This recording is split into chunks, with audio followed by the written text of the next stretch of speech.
Mental science, which is the science of the mind and spirit, makes a tremendous claim when it states that it can free the individual from the bondage of sickness, poverty, and unhappiness. But it makes this statement without hesitation and without qualification. It does not react from the claim, and it never will. It does, however, carefully set forth the conditions under which it operates and the laws governing life, warning man that, unless he understands these conditions and obeys these laws, he will not receive full benefit from the science of the mind. The world is beginning to realize that it has learned all it can through suffering and pain. Perhaps they were good in their place, but surely there can be no power in the universe which wishes man to be sick, to suffer pain, to be unhappy, and end up in the grave. We should have no intellectual difficulty in realizing that even God himself could not make an automatic individuality, and this explains why man must suffer on the road to self-discovery. He must suffer not because pain is necessity, but because he must have experience in order to become individualized. Individuality is self-choice, volition, conscious mind, personified spirit, complete freedom, and a power to back up that freedom. To be real and free, individuality must be created in the image of perfection and left alone to make the great discovery for itself. Man is created with the possibility of limitless freedom, and then left alone to discover the fact for himself. On the road to that discovery, he must be subject to the law of all life, and if in ignorance he violates the law, he must thereby suffer. This is not, however, because God imposes the suffering or desires it, but simply because it is the necessity of the case. Freedom of will means the ability to do, say, and think as one wishes, to express life as one personally desires. To be able to only think and dream of freedom would not be liberty. To imagine without the power to manifest that imagination would be to remain in a sort of dream world which would never come to complete self-realization. This is not the world in which man lives at all, for man's world is one of self-expression, even though that expression appears at times to destroy him. Man does sin or make mistakes and is thereby automatically punished as long as he continues to make the mistakes. This does not mean that there is an evil power in the universe, but it does mean that there is an immutable law of cause and effect running through everything. Sin is its own punishment, and righteousness its own reward. The age-long discussion of the problem of evil will never be answered until we realize that it is not a thing of itself, but is simply a misuse of the law of freedom. The problem of evil will be met only to the degree that we cease doing evil and do good, for evil will disappear when we no longer indulge in it. When the whole world sees the right and does it, then, and not until then, will the problem of evil be solved for the entire race. To return to individuality, it is that which distinguishes man from the mere brute creation. It is the great incarnation of God in the human, the indwelling spirit of the Most High. Man is created and left to discover himself, and on the road to self-discovery, he experiences the creations of his own imaginations, which ultimately show him the truth and lead to real freedom.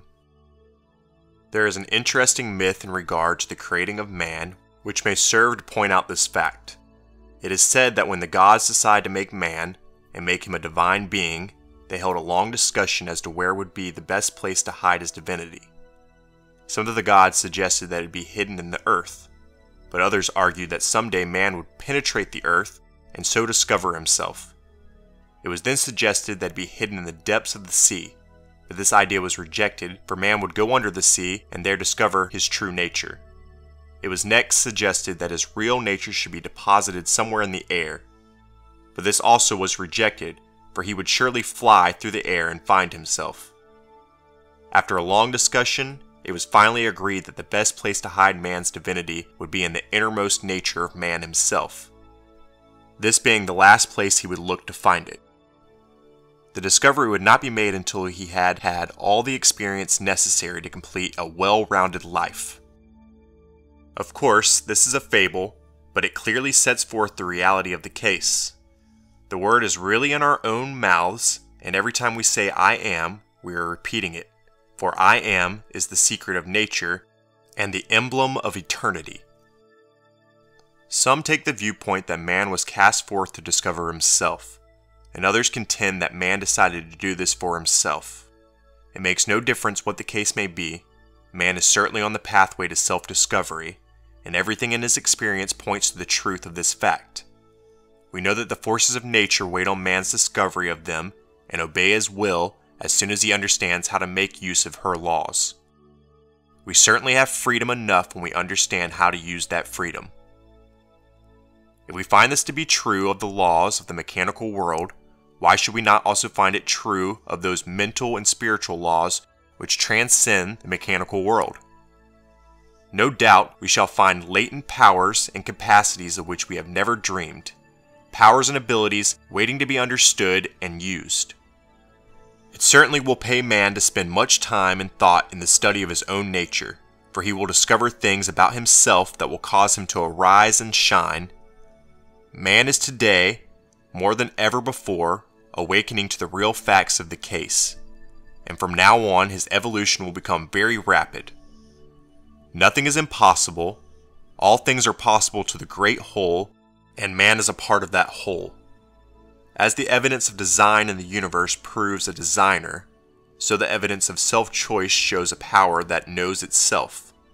The spirit is self-knowing, God knows that God is, but a universal self-knowingness really means a universal personalness. And so we see how God can be personal to every living soul who believes in spirit. We could truthfully say that there is one infinite person in whom we all live and move and have our being, for we all live in the one. Man is really free, but in order to be free, he must first go through experiences which will teach him how to use his freedom properly, and after the lesson is learned, he will be freed. All nature waits upon man's self-discovery and is ever ready to serve him. Laws and forces undreamed of by our ancestors are now being employed. Powers and forces, which to prehistoric man would have seemed as gods, are today called nature's forces, and we consciously make use of them. Man has gradually merged with nature and her laws, and today stand forth as a new being so far as the mechanical world is concerned. It seems as if he had conquered nature and compelled her to serve him. Nowhere on this path has he found nature opposed to him. She has silently waited for his recognition. She will never contradict herself nor operate contrary to inherent laws, but she will serve whoever comes to understand and use them along the lines of her way of working. Man never created any of these laws, but simply uses them, and can do this only as he first obeys them. Nature obeys us as we first obey it, is an old saying, and a true one. We learn the fundamental principle of a law. Obey its mode of operation, and then have consciousness to use it. It would be absurd to say that nature punished us because we did not make proper use of her laws. She simply will not work harmoniously for us until we harmonize with her. She will obey us only after we have obeyed her. This is, of course, true of any and all law. If we obey, it serves. If we disobey, it seems to punish us. It is the same with those great mental and spiritual laws of our being. We must come to discover and utilize the inner forces of mind and spirit, for they are the highest powers. Man will be delivered from sin, sickness, and trouble in exact proportion to his discovery of himself and his relationship to the whole. Law is law wherever we find it, and we will discover that the laws of mind and spirit must be understood if they are to be consciously used for definite purposes. The spirit knows and the law obeys.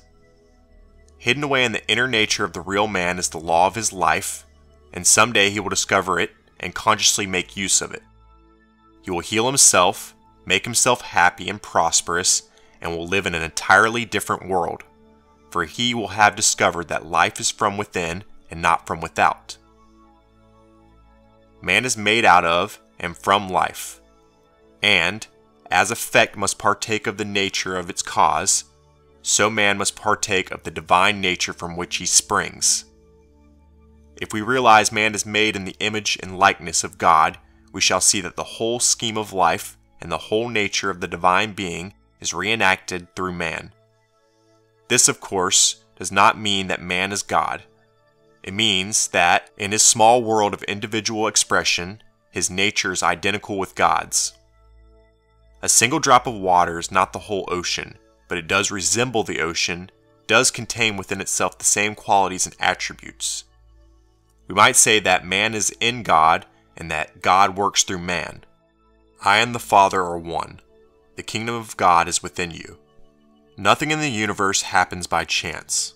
All is in accordance with the law, and the law of God is as omnipresent as is the Spirit of God.